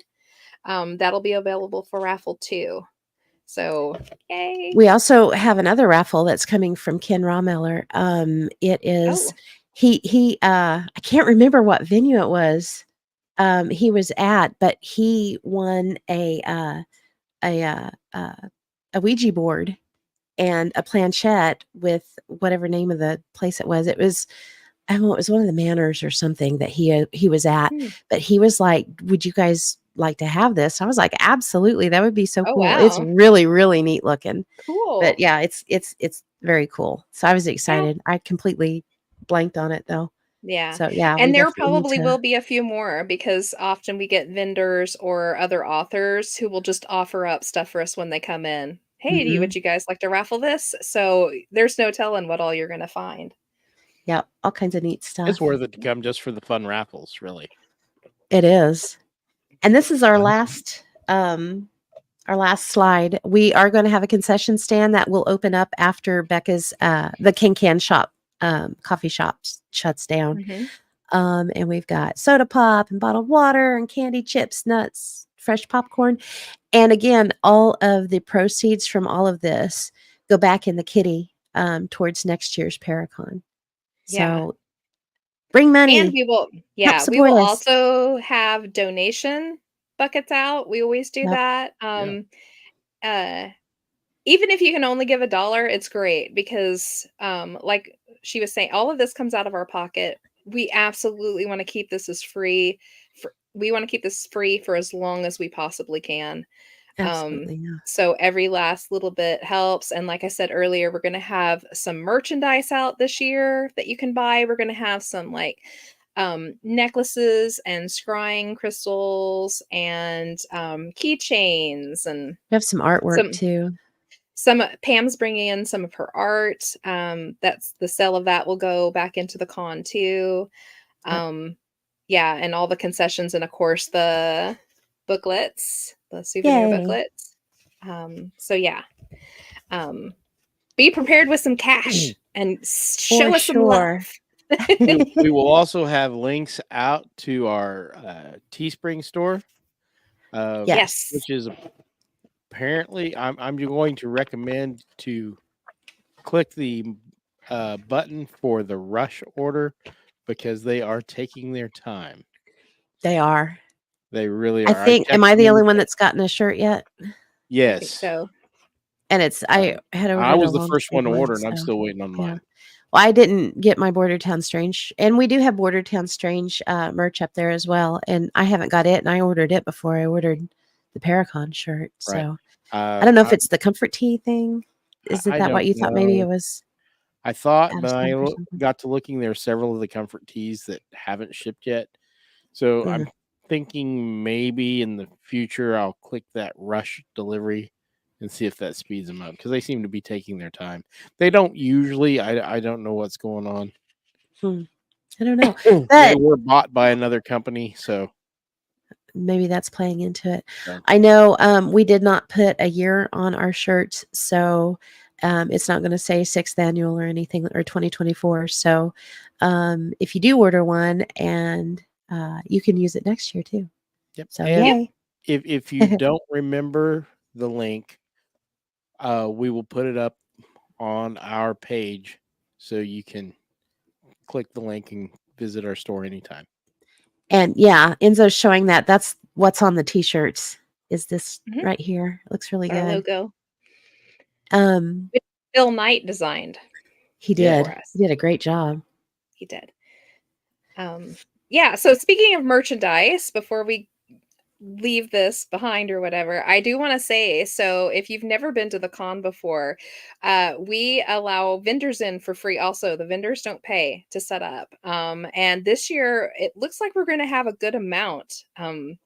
It's been a little shallow before, but that's always the way it is when you're starting up a new little festival or whatever. You've got to kind of gain some speed, and we're getting a lot in. We've got people coming in with turned wood pieces and lasered wood pieces and 3D pieces and metaphysical type stuff. We have one group that's coming in. They're going to have Bordertown Paracon items that they've actually made. So you That's can have very a little cool. souvenir stuff. And also a lot of the authors are coming in with their books, which is fantastic for you all because that means you can go and buy a book and have it signed by the author right there and chit chat with them. Which is the best. Yeah. And believe it or not, they love it. They love to be able to talk to you about their books and to sign that for you and personalize it for you. So another great thing about being at the Paracon, you can just walk right up to them and be like, hey, tell me about this book. And the vendors are located in the same area, in the same gym area that the Paracon itself, the presenters are in. So you can shop and not miss out on any of the Absolutely. goings on while you're there. Yeah, Shop and if and you're fill us in. considering being a vendor for us next year, you don't miss the Paracon. You're right there on the floor. You can listen to all the presentations, and it's great. That's right. It's so much fun, y'all. We have such a blast. I feel like we've got a well-oiled machine going now. And Jess and I were we're getting it talking running. earlier how we actually are not panicked, which is I'm not- nice. yeah. I'm Nice. actually ahead of schedule just a little bit. So Yep. So Whoop, yeah, whoop. we're thrilled. Pretty wild. That's Yep. fantastic. Hopefully we It is. didn't just knock on wood and just jinx ourselves. Yeah, don't do that. Yeah. I think Well, we're good. I figure if anything else pops up, then it wasn't meant to be. Absolutely. You're right. Right? Absolutely. All righty. So do we So have anything else to talk about? I think that was the big part of it was Plenty. getting That was the best yeah. part. There was a lot going on. There's a lot, y'all. And it is a is. whole day. We open the doors at 9, we run until 7:30 at night, and it's constant. There is always something going on. If there's not a Mhm. presenter, there's music happening. There's the vendors, there's concessions, there's food, there's all kinds of good stuff. So plus the readers out in, we've got the psychic medium, and Yeah. so yeah. And the It's fantastic. astrologer. It's Yeah, amazing. it's so good. Yeah. Bring some cash. Bring bring your stadium cushion. Bring your Yes. stadium cushion. We actually have stadium seating in there. Because it is the rec center, so we get to enjoy a little bit of that. So you get some risers. So if you want to kind of be up above the crowd a little bit, you can totally do that. But we also have the metal chairs. And I will say it's an all-day event. And if you are really interested in this stuff and you really want to sit through some presentations, you bring a big cushy coat to sit on or your stadium cushion. We actually have people that bring them in with them and set up their full stadium setups that they take Yep. to the Chiefs game and stuff. So they can hang out on the stands or in the chairs all day long, no problem. And it's one of our projects we kind of want to do eventually. We kind of want to do Paracon stadium seating, so you can would buy like your to, cushion at yeah. the door. Not quite in our field yet, but Yeah. we're getting there. We're getting there. Every year is getting We're closer. And Chris brought up a great point. She said, will the presenters be taped to watch later for those of us that have to leave early? And yes, they will be. And for those, we know that not everybody can get to Caney. And we have a lot of fans that are not in the area or close enough to come in. So we do offer as a live stream. And you can get to it. The link is actually on Southeast Kansas Bordertown Paranormal's Facebook page right now. And it's on our Bordertown Strange page as well. And there's links that will send you to YouTube, or if I remember correctly, I know it'll play on Bordertown Strange page, and I'm pretty sure we can get it to stream onto Facebook as well for the Bordertown Paranormal page. But yes, there will be ways, and again, it'll live stream, and it will also record. So if you can't watch it right then on Saturday, you can go back and watch it at a later date. Yep, it'll be on YouTube. Yep. In fact, if you want to like warm up your chops for the Paracon coming in, you can actually go back through our wall a year on SEK Bordertown Paranormal and watch last year's presentations and panels because they are up. Absolutely. You can go back They and are watch up. them. Unfortunately, they were not on YouTube last year, but this year they definitely will be. Yes. And Rick came in a little late and he said, do y'all got the programs finished? Would you like to show those again, Jess? We do. They look great, Rick. We're super Right excited. here. Yep. So 18 pages of goodness in there. yep. Everything you're going to need to know about the con. Everything you wanted And to you know. get a little bit of additional information on the presenters and the moderators. Yep. And right there, there is a complete listing of all the speakers and panelists coming in and who they're affiliated with and where you can find them. So Yep. you won't be left questioning anymore. And all of these people will be available for you to chit chat with. Yep. So they came out really great. We're super excited. So yay. We're coming up. Yay. So it is 8:30. Should we go ahead and get started with the notebook game? We totally ready? can. I'm ready. Let me make sure I've got the 5. 1, 2, 3. The notebook So- game is best Do. thing. It's the best. Yeah. And I'm not sure if everybody in here, I'm not sure if Karen, are you familiar with the notebook game? So what Jess does, she keeps everything in notebooks, and she is a meticulous note taker. So when she fills one up, she moves to another one, and they're all categorized and Well, very kinda. just full of little tidbits of totally cool information. So when we first got the podcast started, Enzo had the idea that you should make a game out of these. And so the notebook game was born. And so what Jess does is she brings at least 5 notebooks. Do you have 5 today? 5. I have 5? 5. So you'll pick a number of a notebook, so 1 through 5, and then a page number, and it's 65 or under on a page number. So I see a lot of people in here going, yay, notebooks. So if you guys want to go ahead and put down what notebook number and what page number you would like for her to look up, we'll see what fun stuff's in there. Yep. All right. You can actually go up to 75. Page Oh, 75 or 75 under. now. Cool. Yeah. Okay. All right. So what are we doing? Book 3, Book page 3, 33. page 33. All right. Let's see here. Talk amongst yourselves for a moment while I I flip always get 33. ridiculously excited for this game. There's always so much fun stuff in here. Same. There we go.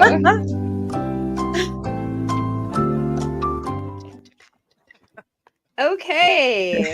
Page 33. Oh, this is on the Marfa lights. Oh, nice.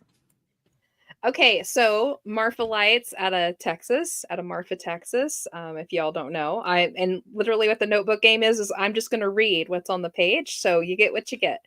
So, for more than 135 years, mysterious glowing orbs have appeared in the night sky, known as the Marfa lights. These otherworldly wonders remain one of the most unexplained mysteries in the United States. The first sighting was in 1883 when a young cowhand named Robert Reed Ellison saw a mysterious dancing light as he was driving his cattle through the plains and was so spooked he told everyone in town about it. Since then, farmers, World War II servicemen, and high school sweethearts have reported seeing pulsating, colorful balls of light along an uninhabited stretch of prairie southeast of Marfa known as the Pisano Pass. The actor James Dean was rumored to be so obsessed with the lights that he kept a telescope in his Marfa hotel room during the filming of the movie Giant in 1956. Cool. Today, on clear nights, as the sun sets, people from all over the world descend on the roadside Marfa Lights viewing area near this one-horse town and stare out across the desert scrub towards the Chinati Mountains in hopes of catching a glimpse of this bizarre phenomenon. There's no way to predict when or where the lights will appear, but the glowing orbs generally form fewer than 30 times a year, usually just after the sun sets or rises. Some say the lights are roughly the size of basketballs and dart wildly across the desert or hover as they pulsate.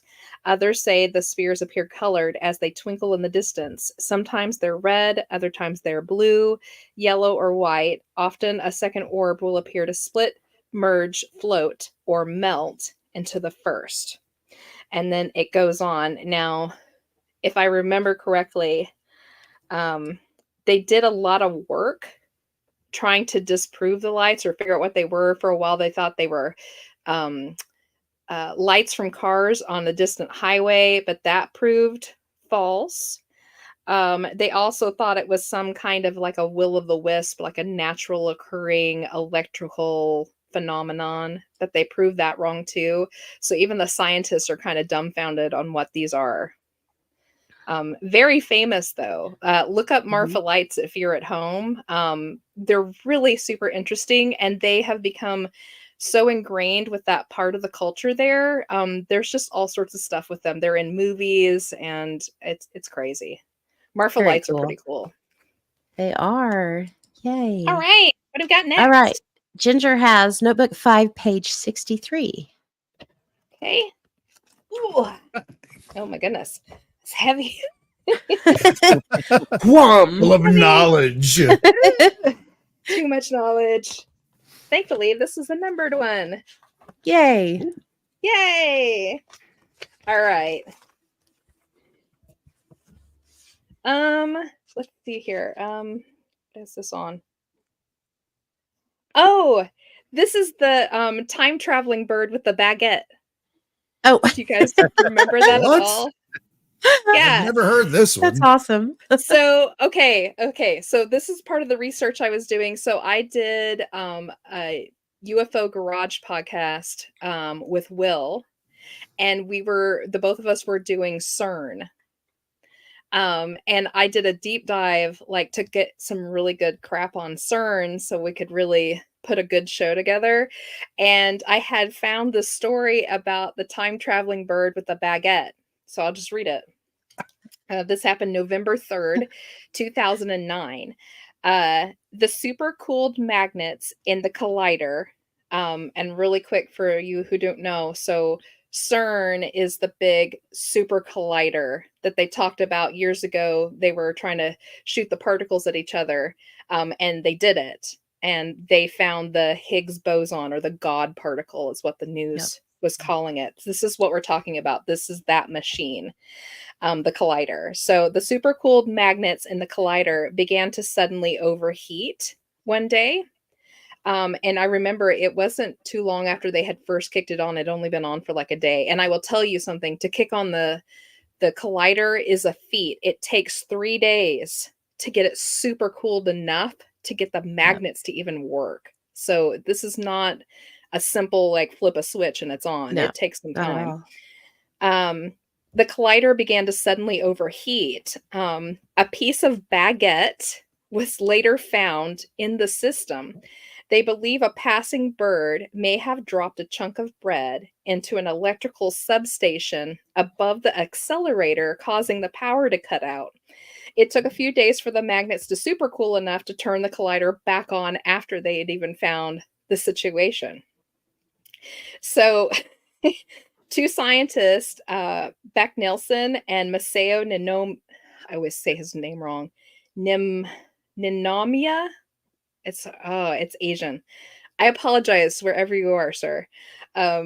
Published papers. They both published papers, scientific papers, arguing that the CERN experiments were so unacceptable to our universe that Mother Nature had sent the time-traveling bird to thwart their experiments. There was actual scientific papers written up on why Wow. they were sure that this was such a farce against Mother Nature that she sent a bird with a chunk of biscuit to chuck down in the My. works to put the kibosh on it. So, yeah. Oh my.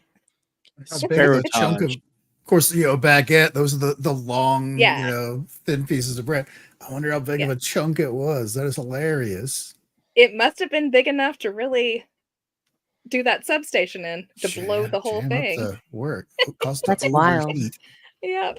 It's bizarre. All That right. is wild. Okay, What's Karen next? wants book 1, page 62. All right. I'm going to move the other books out of the way. It's really tall.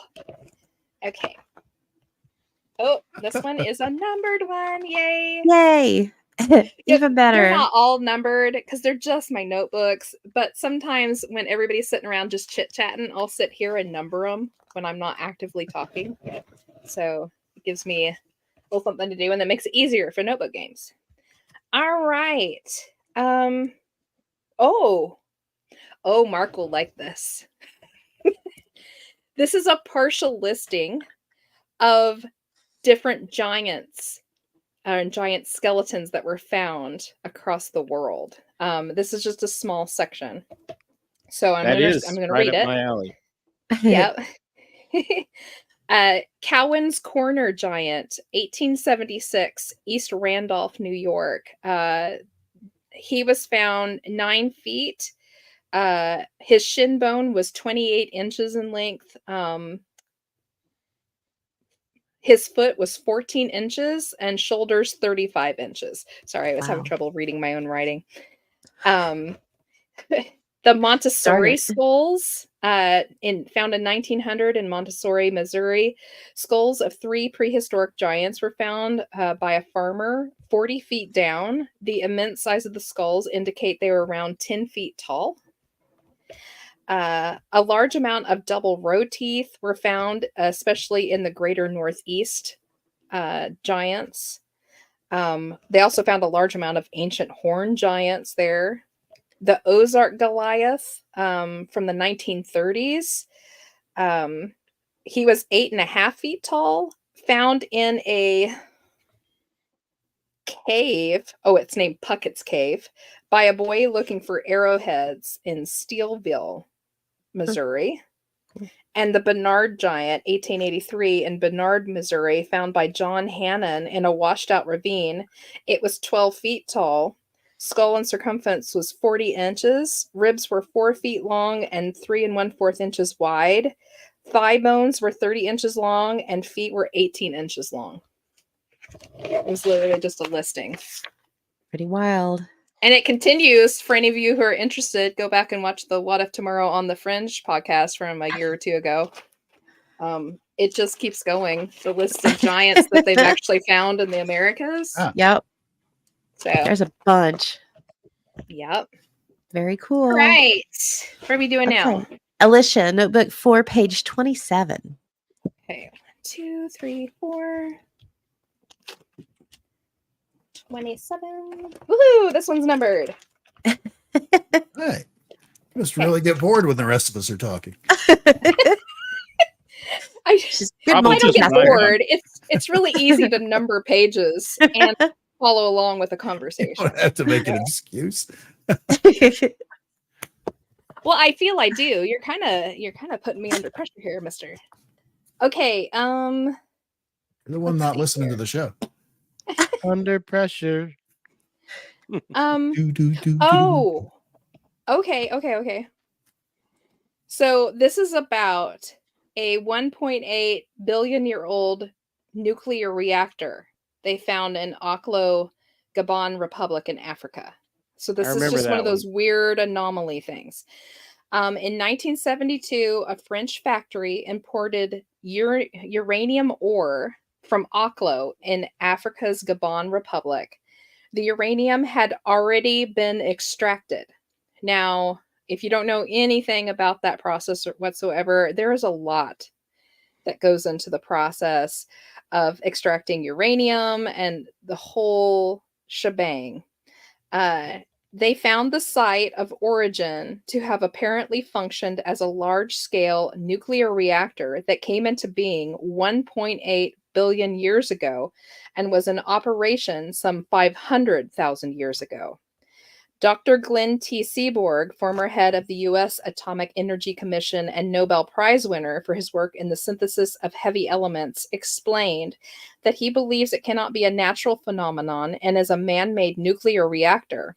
For uranium to burn in a reaction, very precise conditions are needed. The water must be extremely pure, much purer than exists naturally. The material U-235 is necessary for nuclear fission to occur. It is one of the isotopes found naturally in uranium. Several specialists in reactor engineering have said that they believe the uranium in Aklo could not have been rich enough in U-235 for a reaction to have taken place naturally. So, what the heck was a nuclear reactor doing around 1.8 billion years ago?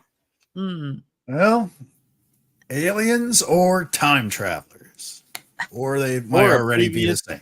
Civilization. Or an that ancient we knew. civilization that was just as, Yeah. forward as we 8 were. billion? So, That's a long time ago. It is. Well, that long, billion years. We're talking probably visitors, probably research. base. Almost 2 billion years. That's a long Yeah, time. that's going to have to be a research base. Think about it, though. I mean, how many years would it really take to break down everything around us that would even show that our civilization had? Not that long. Not Oh, really. Yeah, nearly every man-made type object would be gone in a few thousand years. Yeah. Much less Yeah, almost 2 Couple billion. billion. Yeah. we have Pretty trouble wild. finding stuff from 2,000 years ago. Mm-hmm. All right. Chris has book 1, page 13. I was just showing you this. Yeah, Maybe that lost maybe. was a lost reactor from Oh. Atlantis. Could be. All right. So That's this funny. How page, far is that reactor from the eye of the Sahara? this page is I on think the that die predates block. Atlantis. On the what?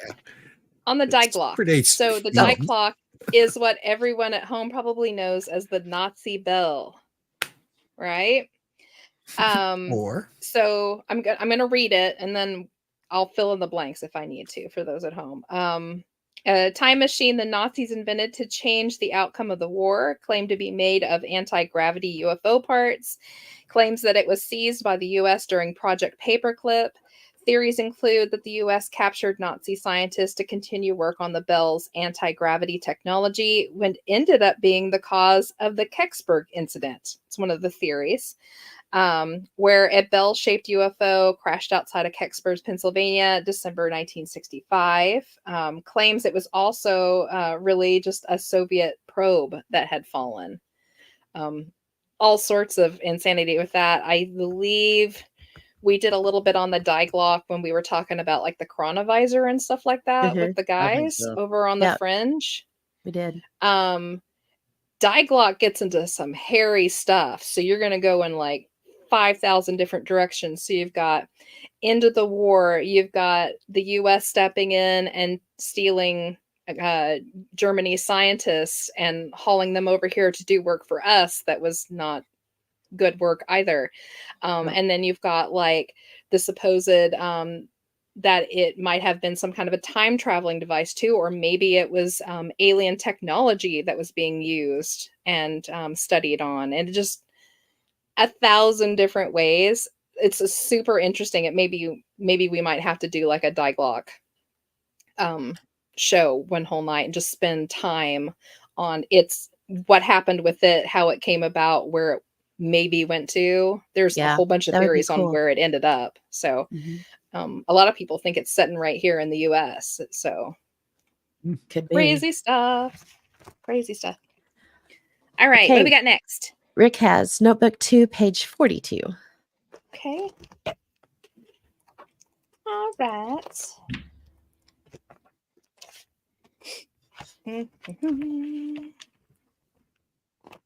Oh, give me a second. It's not Not numbered.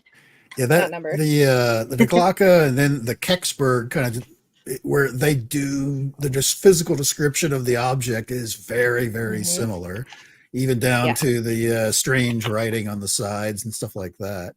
And Kecksburg is one of those classical UFO type cases where suddenly, magically, the military just suddenly appears shortly after it hits the ground, and they're kicking people out of the woods and then hauling this thing off. It's like, how did they know to be there and get there so quickly? Exactly. Yeah.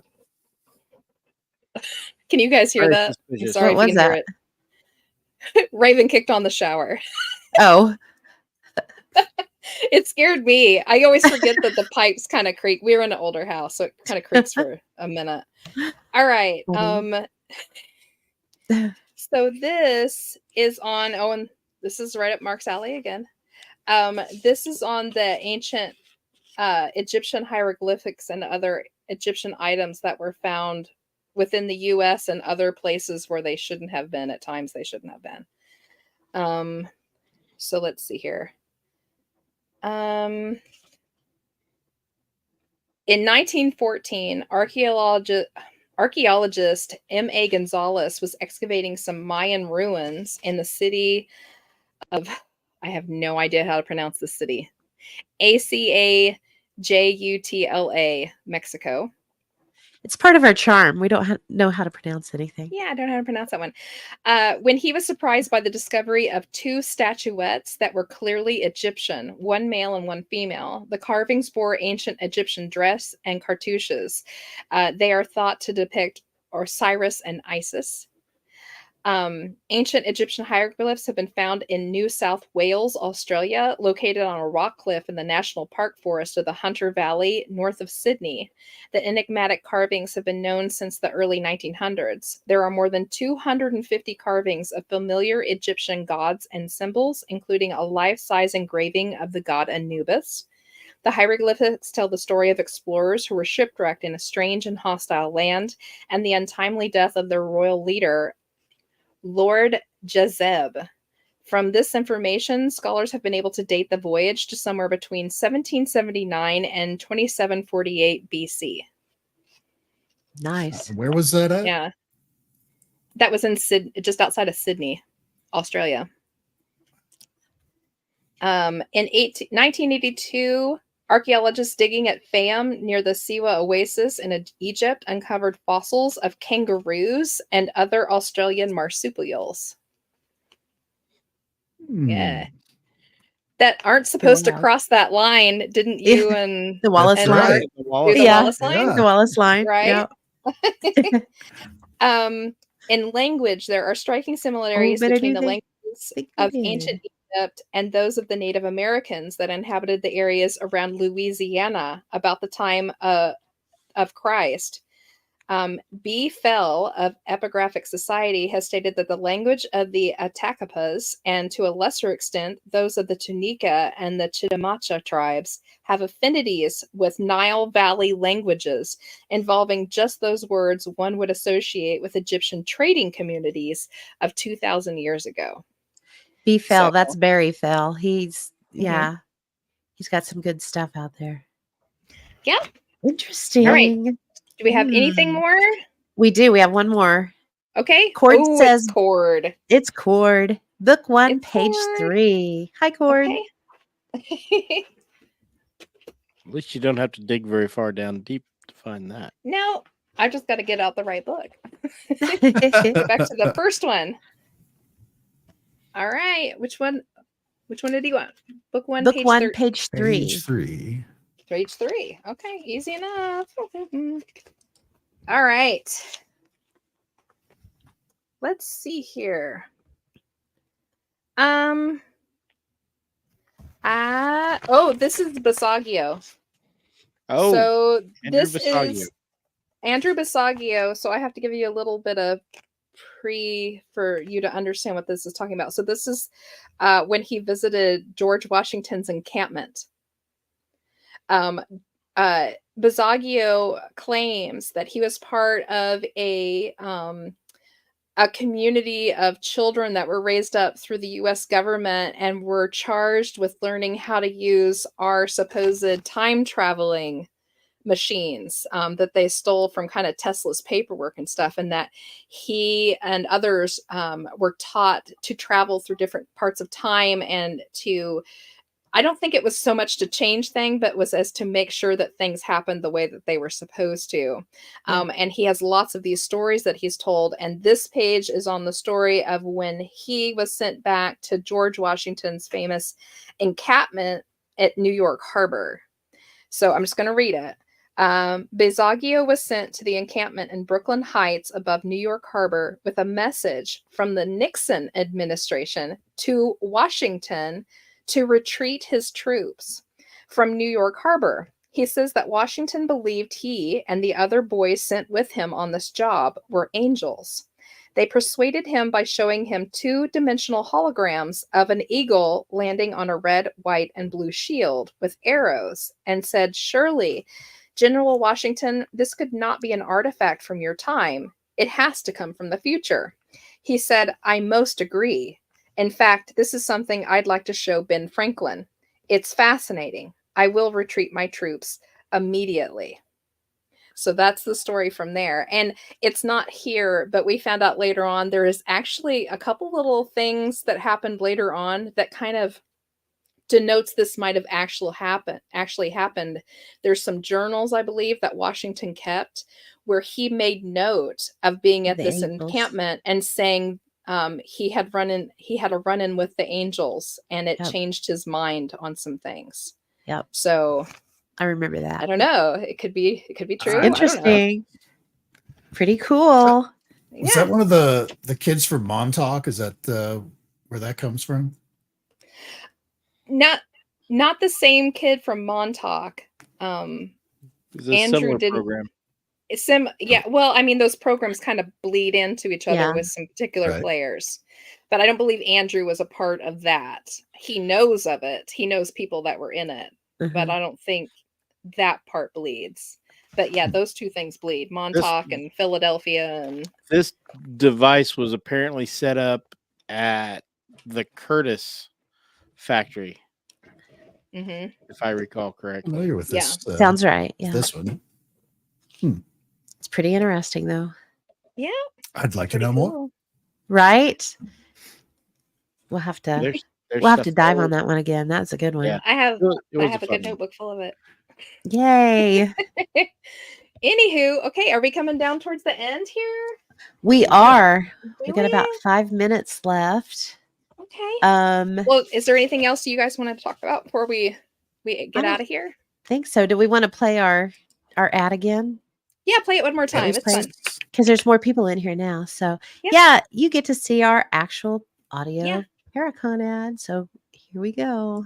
Are you interested in the paranormal? Join us at Bordertown Paracon 2024, Saturday, September 28th from 9 until 7:30 in Caney, Kansas, at the Rec Center on Highway 75 just south of Pizza Hut. Listen to experts from the 4-state area discuss legends, ghosts, UFOs, Bigfoot, and other cryptids. Door prizes and raffles, medium, tarot, and oracle readings, and vendors. It's free for ages 12 and up. For more information, visit SEK Bordertown Paranormal on Facebook or go to bordertownparanormal.com. Yay. It's so professional. It is. All That was really right. Well, good. are we all done then? Okay, I think we are. visit us this Saturday. Come and see all 4 of us and the rest of the team and everybody else is coming. We will chit chat and hang out with It you for will the be day. fun. Yeah, it's going to be great fun. Yay. So, thank you to everybody who hung out in the chats tonight and hung out with us and played the notebook game. And of course, thank you for all of the likes and the shares that I know you guys did. Thanks to Enzo and Mark for coming on tonight and hanging out Absolutely. with us. It's always sure we really always a had to pleasure twist- to have you guys. Yeah, I'm sure we really Thanks had to for twist their arms to get them to come on. You know, Oh, they yeah, were like, oh, sure. God, we can't be bothered. Where is Not the again. Yeah. Our The show bruise. notes. Our show notes can be found on our website, www.bordertownparanormal.com. Hit the button at the top. You can also find information for the Paracon on there. Like I said, it's completely free. It is 12 and older. Please. We would love to have your children there too, but it's a lot of adult conversation. So leave the kids at home and come and spend a fun afternoon with us. We go live every other night at 7 p.m. Central. We'll be back October 9th with a whole new show, probably recovering from the Paracon. You'll get to hear all about it. For sure. Yep. So Just- keep it weird. Oh, sorry. Oh, What were you I was going to saying? say, I can't believe that you're going to do all that stuff on Saturday and then Sunday go on a road Yeah. trip. Yeah. We are. We're so excited. Yeah, The we're gonna Haunted go see Objects. Yeah. Haunted Objects live podcast. It's Greg and Dana Newkirk. They're going to be in Wichita. So Jess, Jen, and I are going to head up there after we're completely dead on our feet from Paracon and Yep. hang out with them for a little bit. So it'll That's be right. exciting. I'm probably going to be asleep in the back seat. Y'all have to keep me awake to drive. That's all I ask. Yep. All right. Okay, let's get on out of here. We'll let everybody go home. We'll see you all on Saturday. So keep it weird, keep it strange, and remember, it's all connected. Good night. Good night, everybody. Good night.